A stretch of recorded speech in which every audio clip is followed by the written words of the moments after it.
배현진 국민의힘 의원을 공격한 중학생 피의자는 정신질환을 이유로 응급 입원이 됐었습니다. 이제는 보호 입원 상태로 바뀐다 이런 보도가 나왔는데 관련해서 어떤 논란이 있는지 따져보겠습니다. 홍영 기자, 피의자가 구속이 아니라 보호 입원이 되는 겁니까?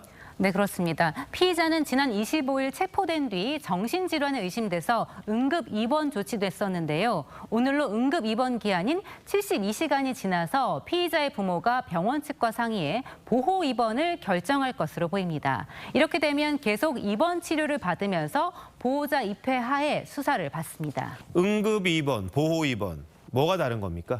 네, 현행법상 강제로 입원시킬 수 있는 경우는 세 가지입니다. 급박한 상황일 때는 경찰과 의사 동의에 따라 사흘간 응급 입원을 시킬 수 있고, 이 보호 입원은 경찰 없이 보호자와 의사가 결정합니다. 가족이 없는 사람은 시장이나 군수가 이 행정 입원을 결정할 수 있지만 극히 드문 경우입니다.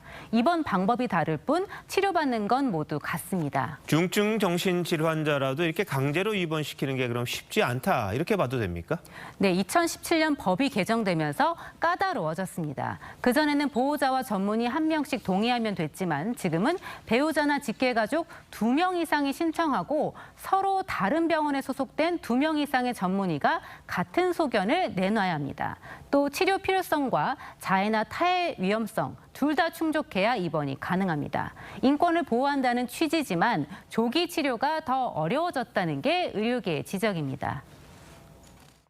지금은 법이 빨리 강제 입원이라도 해서 치료를 해야 될 사람은 적절하게 치료를 할 수 있는 시스템이 돼 있어야 돼요. 그게 지금 안 돼 있어요. 입원 기준을 적절하게 다시 고쳐야 된다. 그러다 보니 사고가 터진 다음에야 이제 대응한다 이런 지적이 있네요. 네, 그렇습니다. 실제로 최근 들어서 정신질환자의 범죄는 늘어나는 추세입니다. 한 해 10,000명에 육박하고 있는데요. 최근 10년 사이에 2배 가까이로 증가했습니다. 1인 가구 시대에 지역사회에 방치돼 있는 환자가 늘고 있는 상황에서 어디까지 개인에게 치료를 맡겨둬야 하느냐는 논란이 일고 있습니다. 워낙 인권 침해 사례가 많다 보니까 이럴 수 있을 것 같긴 한데 그럼 다른 사람의 안전 어떻게 보호해야 되는 겁니까? 네, 전문가들은 이 강제 입원 요건을 현실에 맞게 고치는 동시에 응급 입원과 행정 입원 제도를 제대로 활용할 수 있어야 한다고 지적합니다. 배 의원처럼 심각한 피해를 당하고 나서야 가해자를 응급 입원시키는 건 너무 늦다는 겁니다. 입원과 퇴원을 여전히 가족의 손에 맡겨놓고 있다. 이게 이제 가장 큰 문제고, 경찰 입장에서는 정말 누가 다치지 않으면 나중에 내가 어떤 민원의 대상이나 징계를 받지 않을까 걱정하고 있거든요. 이 법적 부담을 낮춰줘야 됩니다.